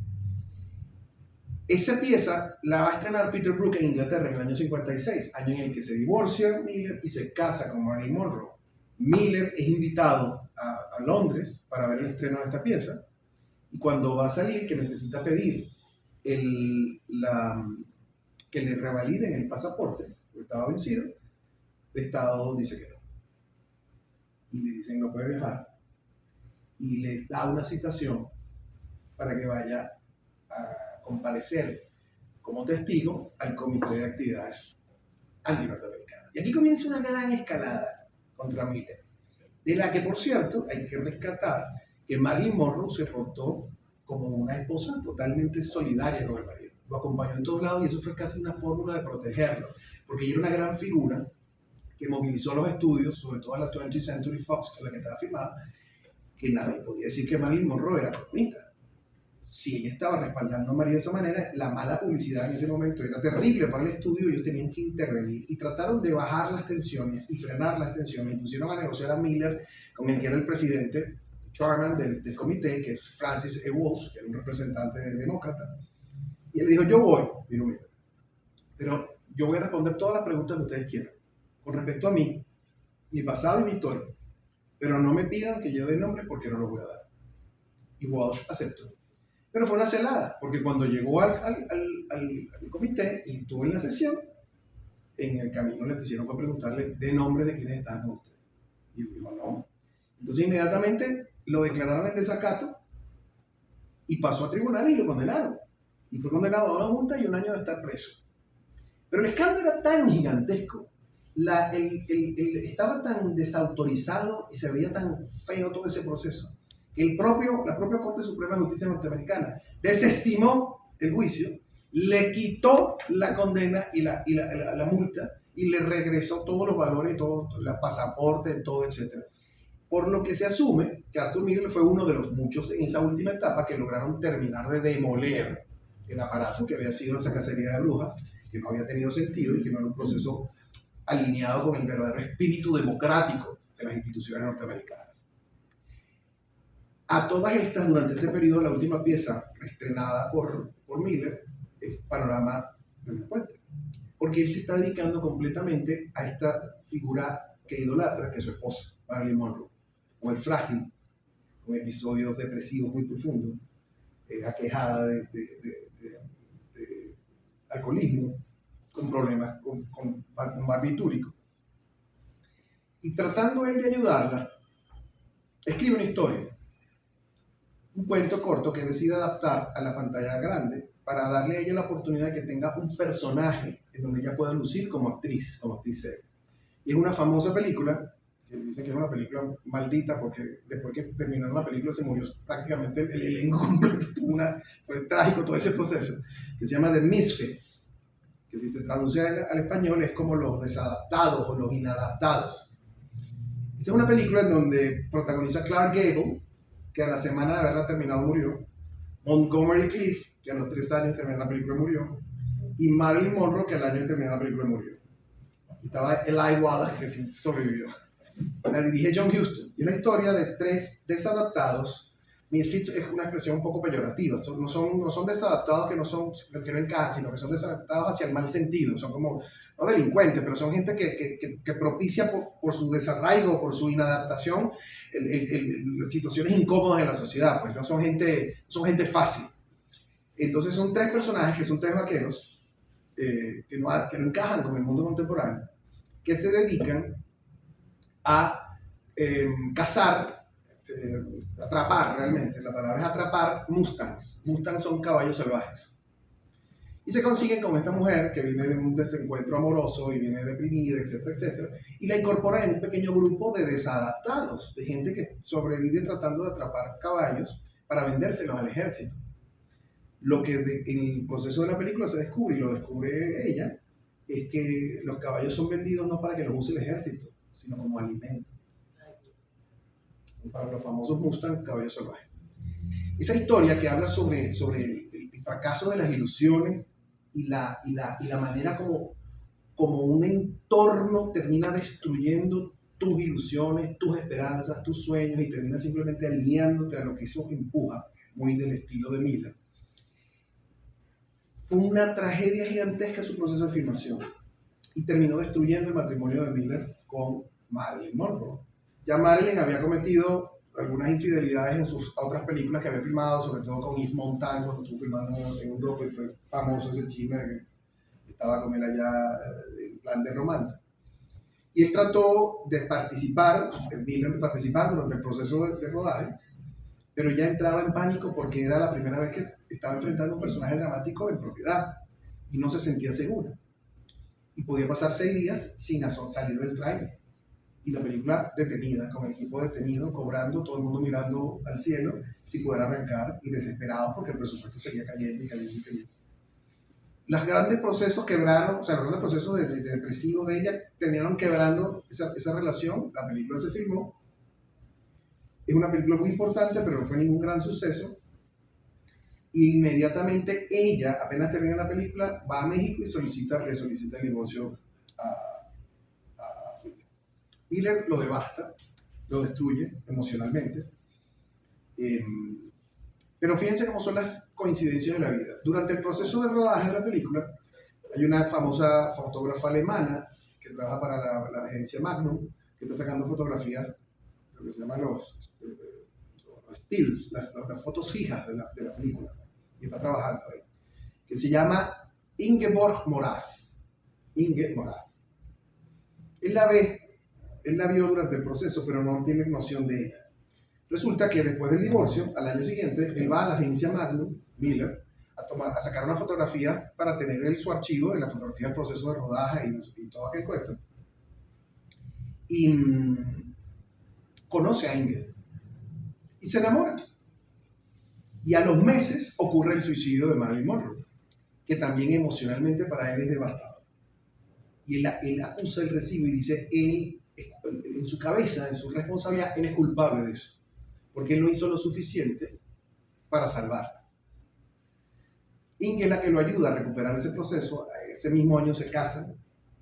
Él comienza a trabajar en una pieza que logre restaurar su confianza en sí mismo, pero además logre explicar un poco su situación ante ese evento, porque automáticamente pasa al mundo como el malo de la película. Arthur Miller empieza a tener mala publicidad porque todo el mundo dice que él es el que propició el desequilibrio de Marilyn, el que la lleva a esos estados depresivos que la lleva hasta el suicidio.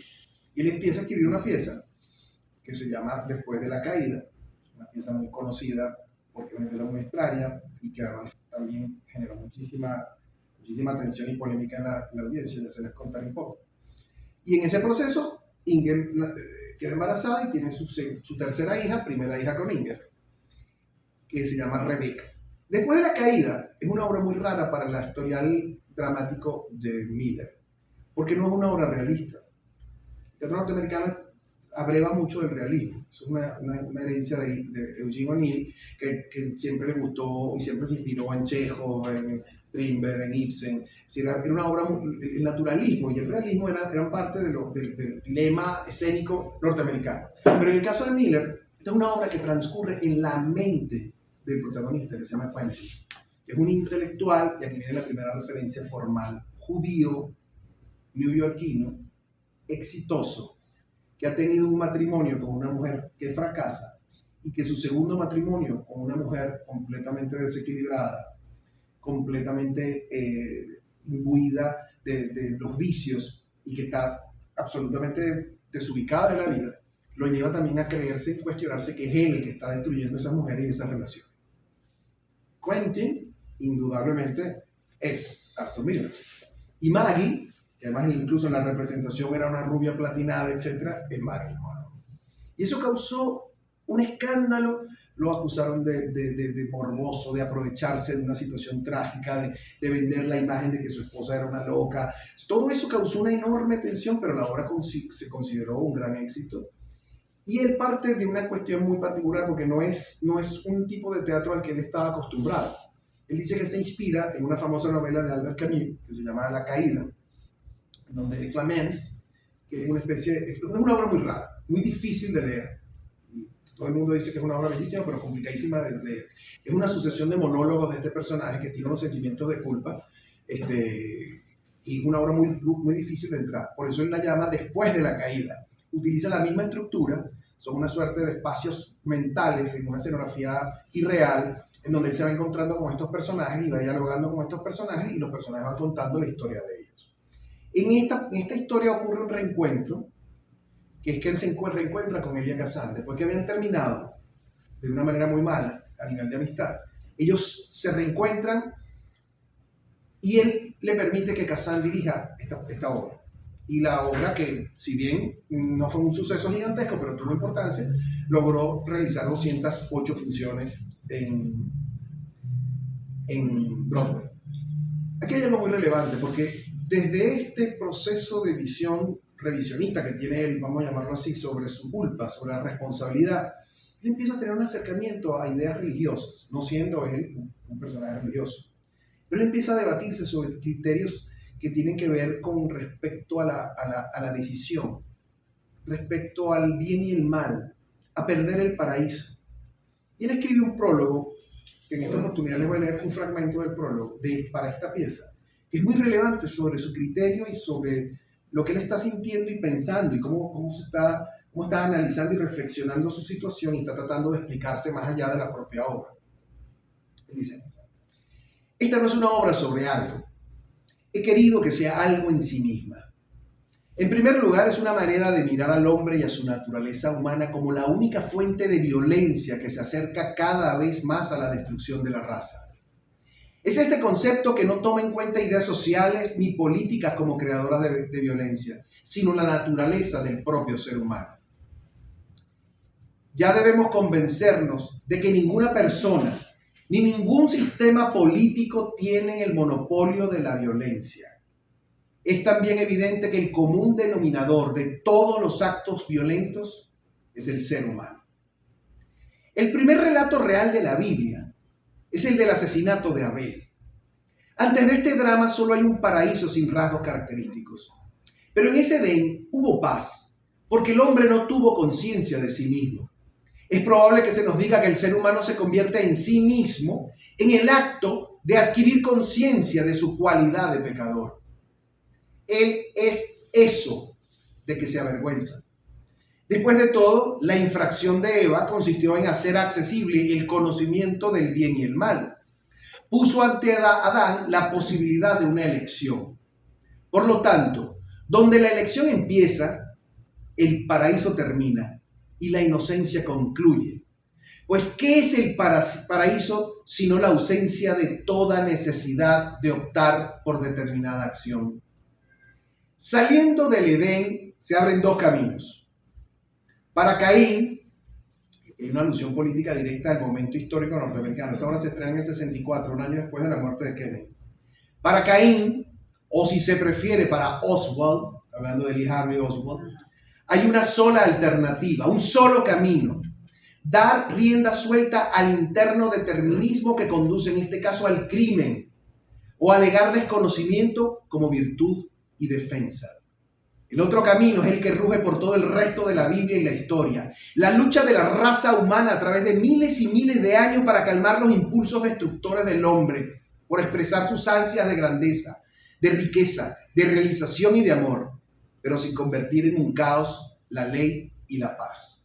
Fíjense que al hablar del tema de la decisión, como lo está planteando en estos términos bíblicos, está suponiendo que él está dejando en sí, soltando un poco la responsabilidad de haber sido él el que asumió eso, sino que son las contingencias y las realidades. En la figura de Eva, como él la intenta plantear, es una figura decisoria, porque resulta que es ella la que propone la elección. Entonces ya no hay una situación en donde yo soy el único que tengo que ser responsable de lo que pasa, sino que es una cosa compartida. Ese proceso, que también se va a ver mucho más adelante, su última pieza habla sobre Marilyn Monroe. Va hablando de los terribles dilemas y las terribles angustias que ese hombre tenía en su cabeza y estaba tratando de exponer a través de todas sus piezas teatrales. Me voy más adelante para ir cabalgando en esta historia. En el 65 hace su primera obra abiertamente judía, se llama Incidente en Vichy. Una obra que no tuvo especialmente resonancia, pero que plantea su primer encuentro con una realidad. Es un grupo en donde hay gitanos, judíos, etcétera, que en el gobierno de Vichy, Francia, gobierno que estaba al servicio de los nazis, los reúne porque van a hacer una revisión de papeles. Un drama muy oscuro, muy fuerte, muy terrible. E inmediatamente en el 68 hace otra pieza que se llama El Precio, en donde vuelve a tomar un personaje judío. Un policía retirado llega a la casa de su padre con su esposa. Su padre ha fallecido, él viene a liquidar la casa y todos los bienes que hay en la casa. Y para eso llama a un negociante, a un comerciante judío, que es un viejo de 80 años, y empiezan a negociar. Y en el negocio están negociando los recuerdos de él, porque es la casa del padre y son sus recuerdos. Un poco el argumento de la historia. Y de ahí en adelante, Arthur Miller entra en barrena. ¿Por qué entra en barrena? ¿Porque perdió el talento? No.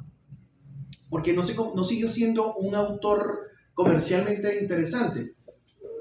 Podría haber parte de culpa en eso. Pero entra en barrena porque el mundo cambia.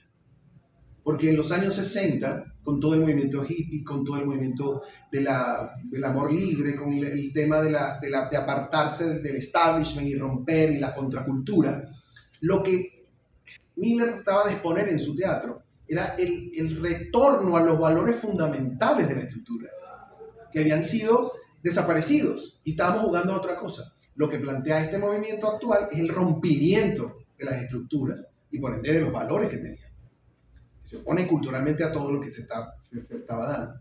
Y Miller entra en una resonancia, además empieza a explorar un lado místico muy, muy raro, porque nunca lo había hecho. La siguiente pieza se llama La creación del mundo y otros negocios, en donde Dios, una obra de teatro en donde Dios crea a los seres humanos y los seres humanos llegan para crearlo a Él, para recrearlo a Él.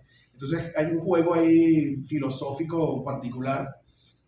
La otra pieza se llama El techo del arzobispo, en donde en una catedral de la Europa del Este, un grupo de personas se reúnen y la policía secreta ha puesto unos micrófonos dentro de la catedral y son unos personajes en dilema por temas políticos y acusaciones, parecido a lo que le pasó en los años 50, pero dentro del ámbito de lo religioso. Es una iglesia, dentro de una iglesia. Y la última pieza en ese proceso de encuentro con su realidad judía antes de venir a Venezuela se llama American Clock, que es de 1980. Todas estas piezas son fracasos. Incluso no lograron estrenarse en Broadway. Se estrenaban en otras ciudades porque no lograban tener la atención. American Clock sobre una familia judía de comerciantes, muy parecida quizás a los primeros temas que él tocaba en su primera obra. Y viene el año 81 a Venezuela. Es un hombre cansado, es un hombre frustrado. Es el Miller que vino a Venezuela, que se sentía renegado por la propia industria, porque hay que entender que Miller siempre se sintió parte de la industria teatral, no solo del arte teatral, sino de la industria. Era su modus vivendi. Él consideraba que el teatro, en sus maneras comerciales, etcétera, tenía que ser entretenido y tenía que ser comercialmente viable, porque eso es lo que le permitía comer. Por eso yo les digo que él tiene una mentalidad de obrero. Él es un escritor profesional. Es como el escritor que quiere escribir un bestseller. A lo mejor está pensando en arte y quiere escribir una novela que trascienda la historia, pero también quiere que esa novela venda mucho y genere mucho dinero. Esa mentalidad, que es muy del patrón de Miller, lo encuentra deprimido, frustrado, olvidado, y así llega a Venezuela. Los dos habían sido invitados dos grandes autores norteamericanos, Edward Albee y Arthur Miller. Y Albee se excusó. no quiso venir. Y ese festival ocurría un coloquio muy importante que se llama Teatro y Sociedad. En ese coloquio estaban participando algunos invitados internacionales de alto fuelle. Estaba, por ejemplo, en Venezuela Tadeusz Kantor, el gran director y teórico teatral polaco. Estaba Nuria Esper, estaba Juan José Arrón, cubano. Es decir, había un gran movimiento. Tenemos la dicha de contar con Carlos Silva aquí, que estuvo participando en el trabajo de ese encuentro que hubo en el salón que queda frente a la biblioteca. La sala E frente a la biblioteca de la Universidad Central, y ahí ocurrió el encuentro. Fue un encuentro, uno de los múltiples encuentros que tuvo Miller en Caracas, pero el que estaba enmarcado dentro del Festival Internacional. Y una anécdota que me cuenta Carlos, que me parece muy divertida, es que lo recibieron, la prensa estaba enardecida sacándole fotografías, lo llevaron, lo sentaron, muy amable, él se sentó, él vino con su esposa, con Inge Mora, se sentó, etcétera, y lo primero que dijo es: por favor, les ruego, no me pregunten nada de Marilyn Monroe. Muy interesante es que él hizo contactos enormes con mucha gente, por supuesto con Isaac Chocron, que ha sido uno de los grandes adalides del teatro norteamericano en Venezuela, con su libro y con toda la dedicación que le dio al encuentro y al acercamiento entre el teatro norteamericano y el teatro venezolano. Pero también, y esta es otra historia que quiero contar, que me contó Leonardo Asparren Jiménez, quiso reunirse con múltiples personas. Uno de los encuentros que hubo ocurrió a 500 metros de aquí, ya no existe, en el Gazebo, que es un restaurante famoso que quedaba en la avenida Río de Janeiro. Leonardo va con su esposa y se sienta con un grupo de personas, pero en lo que se sienta, están comiendo, él se siente abrumado porque hay una mujer que está dando vueltas por todos lados, que le está sacando fotografías a todo el mundo y que está sacando fotografía, y entonces le pregunta a la gente: ¿quién es ella? No, esa es la esposa de Miller. Ella tiene cualquier cantidad de fotografías de lo que había pasado en Venezuela, y eso está en los archivos de la Fundación Arthur Miller, que eso quedó allá. Inge murió en el 2002 de una manera un poco violenta, aunque fue a través de una enfermedad, pero fue muy rápido, fueron cuestión de 2-3 meses. Y eso también devastó en ese proceso a Miller, que había hecho ya una vida común con ella y había logrado una estabilización. Con Inge pasa también un fenómeno que quiero contar como anécdota final, que es muy, muy complejo de entender para una figura como Miller. Su primera hija con Inge es Rebeca, del año 62, pero en el año 66 tienen a Daniel. Y Daniel nace con síndrome de Down. Y en su autobiografía lo cuenta de esta manera. Los médicos le dijeron que iba a ser muy difícil que ese niño lo pudieran educar, lo pudieran atender y lo pudieran llevar, cuidarlo, porque tenía una condición muy complicada, que lo único que podían hacer era entregarlo a una institución. Y Miller, en contra de los deseos de la esposa, lo entregó a una institución y más nunca lo vio. ¿Recuerden la historia del padre, que la familia suponía que el padre tenía algún problema mental, cognitivo, que no podía leer ni escribir, que tenía... Eso puede haber sido algo que lo tenía traumado desde la infancia. El asunto es que la familia se empeñó en que él al final lo pudiera meter en el testamento. Ojo, entiendo que está vivo y entiendo que tiene una vida, desde las limitaciones propias de su condición, y que fue recibido por la familia. No aparecen en los documentales que se han hecho ni nada, y él no tuvo nunca, aunque lo visitaba, entiendo que en una época empezó a visitarlo, y él lo dejó incluido en su testamento. Pero es una reacción muy particular de una figura bajo estas presiones y bajo estas polémicas, de cómo esa actitud responde a un momento de vida ya de adultez, ya de casi ancianidad. Porque estamos hablando de que si lo tuvo a los 66 ya tenía por lo menos 60 años, es decir, que lo vio crecer cuando tenía 60, 70, 80 años. Es decir, él vio ese proceso y no tuvo la cercanía o no tuvo la manera de enfrentarlo de otra manera. No lo puedo descifrar, simplemente lo comento como anécdota. Adelantándome, cuando muere Inge, sucede un evento familiar muy complicado, que es que ese mismo año empieza una relación con una mujer que tiene 54 años menos que él, que se llama Agnes Barley, que es una artista plástica. Eso causó un terrible problema en la familia, gigantesco.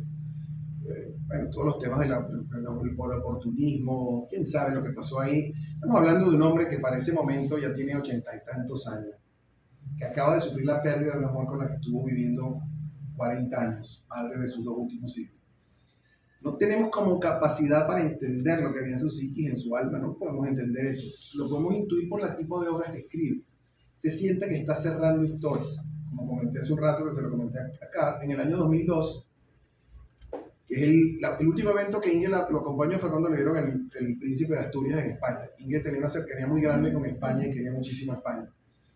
Y fallece. Y ese mismo año se establece esta relación con Barley, que él no anuncia sino en el 2004, un año antes de morir, como presuponiendo que tenía que protegerla, si quería protegerla de alguna manera, porque la familia la iba a sacar, la iba a desheredar, etcétera, etcétera, que fue lo que ocurrió finalmente. Y él escribe una pieza en el año 2002 que se llama Resurrection Blues. 2002, recuerden 2002, recuerden el golpe de Estado de Venezuela en el año 2002 y recuerden lo que estaba pasando con Pinochet en el año 2002. Es la historia de un general que se llama Félix Barrió, pero no Barrios de barrios, sino Barrió como si fuese francés, Barrió, que es un personaje flamboyante, divertidísimo, elocuente, dice disparate, todo el mundo lo adora pero es un tipo violento y crudo. No, estoy contando la historia del argumento simplemente el argumento de la obra. Y hay una revolución en marcha, en donde el líder de la revolución se cree Cristo, cae preso, y entonces este general, en un acto de justicia, dice: ok, muy bien, te vamos a crucificar, pues ese es tu castigo. El personaje nunca aparece. Y más bien, toda la historia, las referencias que le llegan es que dice: pero es que es un problema tenerlo porque resulta que atraviesa las paredes. ¿Será que es Cristo? ¿Verdad? No sé, pero no podemos contenerlo en una misma celda. Y entonces él invita a un grupo de prensa de los Estados Unidos que venga con las cámaras para que presencien la crucifixión y la prensa norteamericana se entere de lo que está pasando. Y simultáneamente hay un gran empresario de ese país que tiene contactos con el gobierno y tiene mucha cercanía, que está intentando ver cómo hace para que no quede en mala imagen este señor, ni tampoco el país, y él pueda seguir haciendo negocios en el exterior. Es un poco la trama argumental. Siempre se dijo que estaba muy apuntándose hacia Pinochet, pero Pinochet no era la imagen del personaje primario que estaba ahí. Así que yo estoy en dudas al respecto. Su última pieza es del año 2004 y la estrenan 4 o 5 meses antes de que él fallezca. Se llama Finishing the Picture, terminando la película. Y es la historia de una película que se está filmando en los años 60 con una gran actriz que está completamente desquiciada, que está alcoholizada, que está llena de barbitúricos y que está todo el día acostada en una cama, y todo el staff de la película está fuera de la casa esperando a que la mujer salga para poder empezar a grabar. Ella se llama Kitty. Y en la historia hay un joven que es la pareja de Kitty, que es el joven escritor de la historia, que empieza a despotricar a todo el mundo. Le grita, o sea, tiene monólogos durísimos en donde le grita terrible a Kitty y ella no lo puede oír porque está dormida, o sea, alcoholizada, y le grita cosas durísimas. Se burla de gente que trabaja con ella, se burla de los doctores que trabajan. Pareciera que es una forma de venganza que está haciendo Miller con respecto a todo el entorno, todo lo que rodeó a Marilyn Monroe en su momento, y lo hace de una manera como si estuviese representando perfectamente el proceso trágico de filmación de la película de Misfits. Esa es su última película, como que en el momento final, la guinda del pastel quisiera aún cerrar ese ciclo no concluido.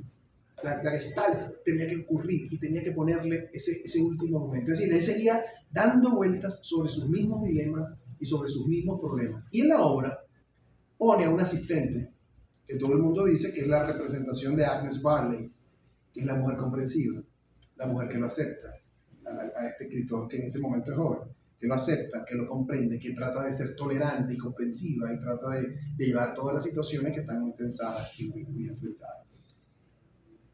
Eso ocurrió el estreno ocurrió 4 meses antes de que él muriera. Él falleció el 10 de febrero del 2005. Estuvo en su casa en Connecticut, se lo llevó la hermana para que lo pudieran cuidar. Estuvo en Nueva York.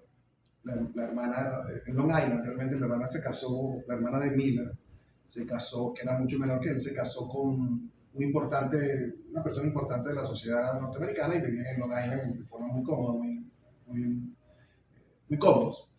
Pero entonces él decidió que lo regresara porque quería morir de su casa. Y falleció el 10 de febrero de 2005. múltiples premios Miller. La Medalla Nacional de las Artes en el 93, los honores del Kennedy Center, el Príncipe de Asturias del 2002, el Jerusalem Prize del 2003. Y al final de su vida, él lo llegó a manifestar. Su hija, Rebeca, hizo un documental que se llama, lo pueden buscar en las redes, Netflix, creo que está, que se llama Arthur Miller Writer. Porque una vez le preguntaron en una entrevista cómo quisiera que le pusieran en su epitafio. Y dijo, writer. Más nada. Escritor. Solo pongan escritor. Y así se llama. Eso es la última etapa de Miller, en donde le hace como una especie. Y dice que esos son los momentos más felices de su vida. Porque el mundo empezó a volcarse sobre su obra anterior. Y empezó a remontarse. Fueron los grandes remontajes que hubo en Broadway, de Muerte de un Viajante, Todos eran mis hijos, The Crucible, todo eso se empezó a montar nuevamente, que tenía muchos años, generaciones habían pasado que no habían visto eso. Y aunque seguía siendo considerado uno de los grandes escritores mundiales, no había regresado nuevamente al espectro comercial del teatro, que era algo muy importante para él. Y él lo decía, me siento profundamente emocionado porque ahora están volviendo a ver mis obras. Espero que el mundo diga si lo que hice valió la pena o no. Bueno, muchas gracias.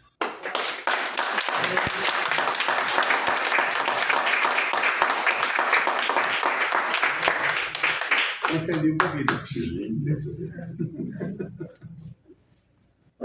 Bueno, creo que esta conferencia ha superado absolutamente las expectativas, porque la verdad es que hemos pasado un momento absolutamente magnífico, a pesar de su maltrato con Marilyn. De quien dice que solamente puede explicarse, es decir, por la pasión sexual. Yo estuve recientemente en Los Ángeles y fui al cementerio de Brentwood a ver dónde estaba enterrada Marilyn, que cuando murió el nicho de al lado lo compró Hugh Hefner para estar al lado de Marilyn.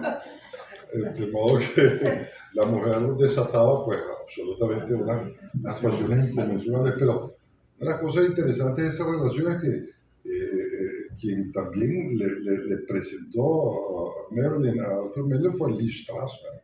Sí. Y hay una famosa fotografía que probablemente, no sé si será verdad, donde aparece Marilyn leyendo el Ulises de James Joyce y las páginas finales, aunque no sé si habrá sido Lee y Paula se convirtieron en una especie de coach y la acompañaron en los últimos tiempos y le indujeron a que se metiera en la cultura y que leyera y que trabajara. Sí. Bueno, si alguien tiene alguna pregunta o... Perdón. Te mandaron. Ya. Es que mi teléfono está por... No, está bien.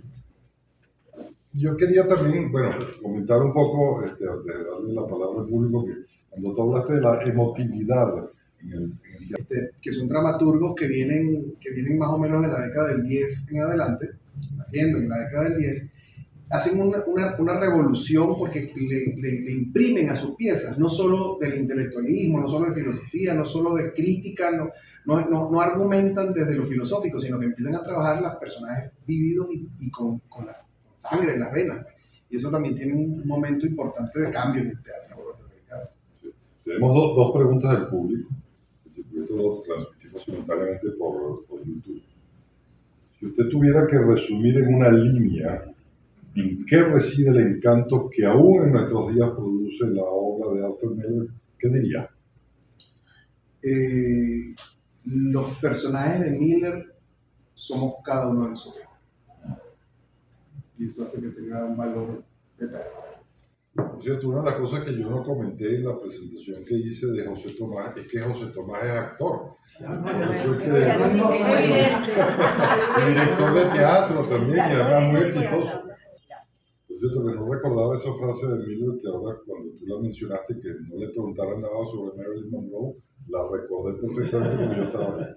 Y bueno, alguien pregunta, algunos afirman que la asociación con ese ícono global que fue Marilyn Monroe terminó definiendo a Arthur Miller. ¿Qué opina? Bueno, obviamente enseñó una cara de él que él confiesa y asume. Dice que la relación de ellos, esa relación adúltera de silencios que ocurrió entre el 52 y el 56, estuvo justamente montada sobre los silencios. Se veían en secreto y hablaban muy poco. Y eso, o sea, no se comunicaban muy poco, era una cosa muy, muy carnal. Ahí hay que establecer, y eso es parte de la culpa que él trata de expiar durante todo su tiempo y sus obras. Hay una cara humana, porque todos tenemos ese lado también, que conecta mucho con instintos básicos. Y quizás en el caso de Miller, viniendo de una familia como la que era, de un pensamiento en donde es burgués la expresión individual, que es el marxismo, y entonces todo lo que implica es el colectivismo, y el individuo no debe imponerse frente a eso. Quizás todo ese proceso tuvo que influir para que él hiciese con Marilyn un acto de liberación, que sí lo creo. Marilyn lo ayudó. Ojo, él siempre argumentó que Marilyn era una mujer inteligentísima. Él desmitificó aquello de que era la rubia tonta. Eso él nunca lo sostuvo. Siempre dijo que era una mujer muy inteligente, con mucho valor, porque es una mujer que había sido abusada de niña, que había enfrentado su vida sola y que se había levantado ella misma, pero que no había podido deshacerse de una serie de demonios autodestructivos. Tiene una frase maravillosa después de la caída, que Quentin le dice a Maggie, le dice: el suicidio es un asesinato. Y si en una pareja el suicidio es un asesinato, y un asesinato de dos. ¿Preguntas? Yo tengo una pregunta, voy a ver si logro armarla. Al principio de sus obras más conocidas, o las obras de las que nos entrevisten e interpretaste también, decías que, bueno, tuvieron muchísimo éxito, pues se ganaron los tonos. Pero mi pregunta es si en ese momento, y siempre comentaste que de alguna forma él estaba, o sea, se estaba manifestando él. O sea, había mucho de él, de su vida, de lo que él pensaba. Pero el éxito que tuvo en el público en aquella época, ellos, o sea, el público podía, la sociedad podía interpretar que se trataba de él. Solo a partir de la relación con Marilyn Monroe, que era demasiado pública y estaba demasiado expuesta, y cuando la veían escenificada, inmediatamente hacían alusión. Todo este comentario crítico que se hace de que hay una manifestación de Miller y su vida, su biografía, en el teatro, solo se hace posteriormente, cuando se conoce su vida. Tenía que llegar a un estatus, tenía que llegar a una posición lo suficientemente importante para que pudiera la gente escudriñar en su vida, saber su biografía, saber su historia, y en función a eso entender cómo eso impactaba. Pero es que es increíble la similitud de los eventos de su vida y las obras, los argumentos de las obras de teatro. Los personajes, cómo se reconocen, este es su papá, hay un enorme trabajo que se ha hecho a nivel de investigación que plantea eso, pero es posterior, muy posterior. Claro, pero simplemente con la referencia que tú nos hiciste a cómo nació, de dónde nació, cómo fue la vida en la familia, a partir del crack, Claro. Cómo pudo ir a la universidad, etcétera. Y sí, se nota. Claro. Se nota Él muy hizo, lejos, muy a fondo, que hay una... Él intentó en el escenario resolverlo, como se lo dije en el momento al principio, él intentó en el escenario resolver lo que no pudo resolver en la vida. Y por eso exploraba lo que no, y por eso él tiene un dilema con la realidad. Él habla mucho de la realidad. Cuando uno ve las entrevistas de Miller, él está todo el tiempo hablando: yo quiero explicarle a la gente que la gente vive en una ilusión de la realidad, lo que él cree que es la realidad, pero esa no es la realidad. Y él juega mucho con eso, y es una retaíla que él mantiene constantemente. Y él tiene también eso, en sus obras, la salida dramática final siempre es la muerte. Él tiene una fijación, y en una entrevista que vi recientemente que le hicieron en BBC, unos meses antes de morir, le preguntaron: señor Miller, ¿usted piensa en la muerte? Todos los días de mi vida. ¿De qué murió Miller? Entiendo, bladder es vejiga, ¿no? Sí, un cáncer de la vejiga. Cáncer de vejiga. Si tuvieras que recomendarnos una obra, ¿cuál nos recomendarías? Yo les podría recomendar varias para que fuesen adentrándose en la dramaturgia de Miller. ¿Cuál es la que más te gusta? A mí me parece que La muerte de un viajante es su obra máxima. Pero yo les recomendaría que después de leer esa, leyeran Las brujas de Salem, y después leyeran Todos eran mis hijos. Es decir, fueran hacia adelante y después hacia atrás. Y en esas piezas está totalmente resumido el sentido de lo que quería hacer y lo que hizo en el teatro. creo que Miller vio en Caracas la puesta de La muerte de un viajante, que se hizo en el Teatro Nacional, dirigida por Luis Márquez Páez, y el viajante era don Fernando Gómez, el actor más longevo. Un tremendo actor, un gran actor. No, que fue una cosa extraordinaria. Miller con esa pieza tiene unas cosas muy particulares. Cuando esa pieza se la fueron a estrenar en chino, lo invitaron y él dijo, yo voy solo si yo la dirijo. Él no dirigía teatro, y mucho menos en Chile. Pero en YouTube hay imágenes documentales de él dirigiendo con un traductor, y él no dirigía teatro. Pero él dijo, yo quiero que ahí entiendan realmente lo que yo quería hacer con esa pieza. Y hace una cosa interesantísima. Uno se da cuenta que él no es director por las tipo de indicaciones que da, ¿no? Pero es interesantísimo eso como fenómeno, como anécdota. Finalmente, hay algo que se me saltó y que quisiera comentar.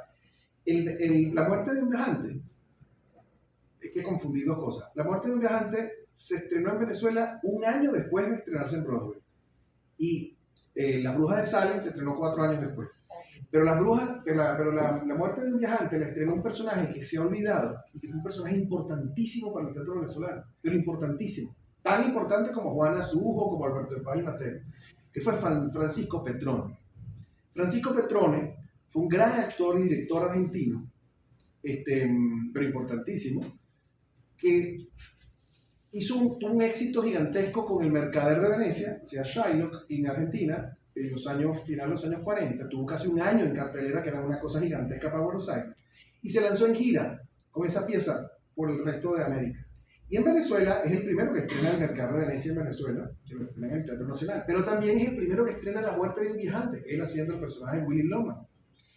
Él entró a trabajar en lo que se llamaba el Teatro del Pueblo, que era el grupo de teatro del Ministerio de Educación, pero venía con la sombra de que era una persona progresista, una persona de izquierda, y por donde se movía, las embajadas argentinas le iban diciendo a los gobiernos, cuidado que ese señor es comunista, cuidado que es comunista.